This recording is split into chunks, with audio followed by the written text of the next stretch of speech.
बिस्मिल्लाहिर्रहमानिर्रहीम इय्याका नअबुदु व इय्याका नस्तईन।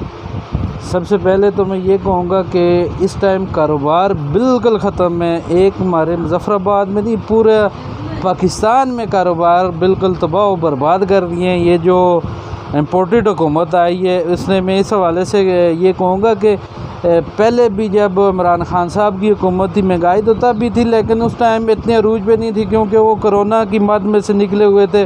उन्होंने कोरोना के साथ फ़ाइट की है। तो जब से ये हुकूमत आई है, इसने पेट्रोल 250 रुपया पर लीटर कर दिया है। उससे हमारे कारोबार में जो चीज़ 200 की थी वो इस टाइम 800 रुपये की हो गई है। ओवरऑल बहुत महंगाई कर दी है, जिसकी वजह से बिल्कुल देखें, आज सुबह ईद है, आज हमारी चांद रात है और बाज़ार बिल्कुल सुनसान है, दुकानें बिल्कुल खाली हैं। इस टाइम वो दिन होते थे हमें एक बात करने की फ़ुर्सत नहीं होती थी कि हम किसी से बात करें या सलाम दुआ करें। तो महंगाई ने कमर तोड़ के रख दी है। एक जितने भी छोटे कारोबारी तो खैर अब रही नहीं है, वो तो बिस्तर पकड़ गए। तो बड़े कारोबारियों को भी जो है ना वो